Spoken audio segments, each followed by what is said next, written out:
The senator from Florida. Thank you, Mr. President, and I appreciate this opportunity, and I'll be brief. My colleagues have already stated what this entails and the details of it, and I don't think that's important. I got involved in this issue earlier this year after spending the better part of my first 2 years in the Senate thinking about this issue because, quite frankly, not just being from Florida, but living in South Florida, I'm surrounded by the reality of it every single day. When I started this effort, I became deeply convinced that this is something that needed to be fixed and needed to be dealt with. But from the very beginning, from the very early days of my involvement, I made clear that border security was an essential component of it. And I want to clarify why. This is not against anybody. Border security is not an anti-anyone effort. That's not what it is. We understand that America is a special country. It's so special that people want to come here from all over the world, and they do. 1 million people a year come here legally every single year. We also understand that it's so special and unique that some people are willing to risk their lives to come here illegally. And as compassionate people, we understand that reality, and our heart breaks at the stories of what people have to go through to come here. But we also understand that the United States of America is a sovereign country. And every single sovereign country on the planet, every single one, tries to or does control its borders and who comes into the country and who leaves. Every country in the world does that. And the United States of America should not be any different. And so that's what this issue at the end of the day is about, is that we have a sovereign right to protect our border.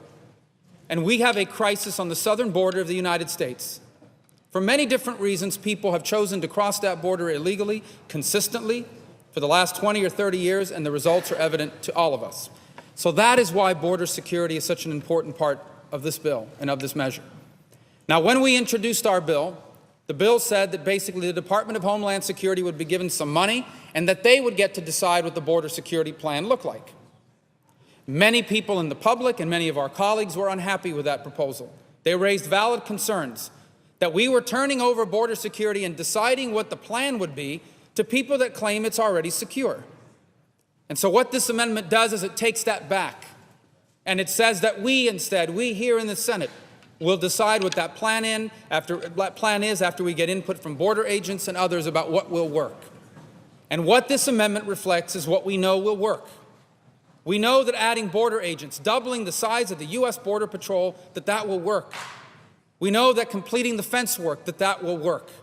We know that an entry-exit tracking system, since 40% of our illegal immigrants are those who overstay visas, we know that will work. We know that E-Verify will work. It's something that many of my colleagues in my party have asked for the better part of 10 years will work, because it takes away the magnet of employment. And we know that these new technologies that weren't available to us in 1986 or in 2006 or even 5 years ago, we know that will work. And what this bill says is you must do all of those things, and it is linked to legal permanent residence. In essence, someone who has violated our immigration laws cannot become a legal permanent resident in the United States until all 5 of those things happen. That's the guarantee that this will happen. Now, let me close by saying I understand the frustration. I really do. I know that these promises have been made in the past. In a moment, the senator from Alabama, whose position on this is well stated, will point out that these promises were also made in 1986. By the way, in 1986, I was 15 years old, and I got to tell you, immigration was the last thing on my mind at that time. But here's the reality of it. The choice before us is to try to fix this or to leave it the way it is.